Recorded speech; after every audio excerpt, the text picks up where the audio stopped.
Why Cameron Diaz swapped Hollywood for a farmhouse. Cameron Diaz vanished from the big screen in 2014. She didn't say she was quitting. She just stopped doing movies. She moved to a farmhouse next door to Vin Diesel. 8 years later, she came back to make a Netflix movie. And it looks like this might be her final bow. Apparently, the actress can't stand being away from her daughter. Here's everything we know. Cameron Diaz is the queen of the box office, but her popularity peaked between 1998 and 2011.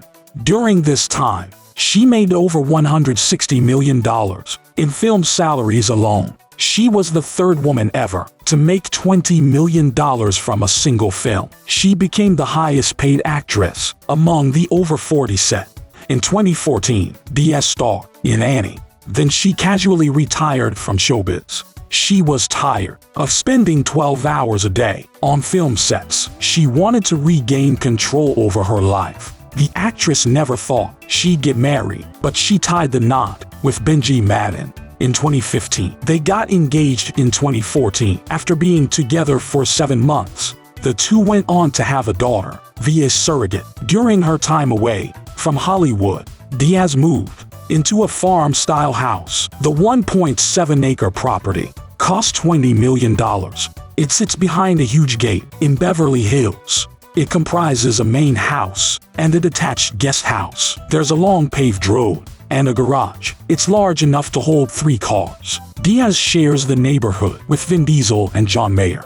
During her hiatus, she dedicated herself to motherhood and cooking. She also got into organic winemaking. In 2020, she and her friend launched a wine brand, Avalon.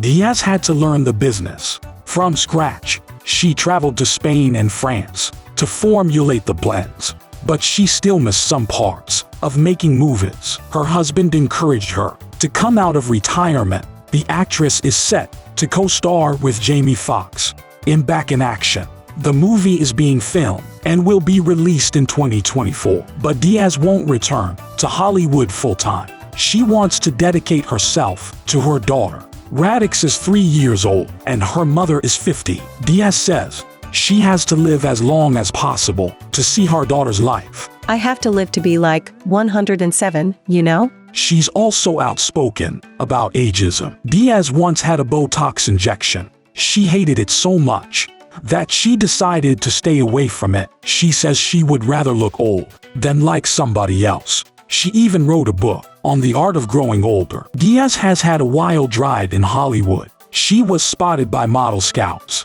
when she was 16. She used to say she'd model until she was old and gray. But in 1994, she landed the lead role opposite Jim Carrey with no previous acting experience. She starred in The Mask. The film had an $18 million budget. It grossed a whopping $350 million worldwide. After the initial break, she was set to appear in a live action of Mortal Kombat. Diaz backed out because she injured her wrist. She then took roles in independent movies. She returned to mainstream film with My Best Friend's Wedding. She's also dated Matt Dillon, Jared Leto, and Justin Timberlake. Do you miss seeing Cameron Diaz on the big screen?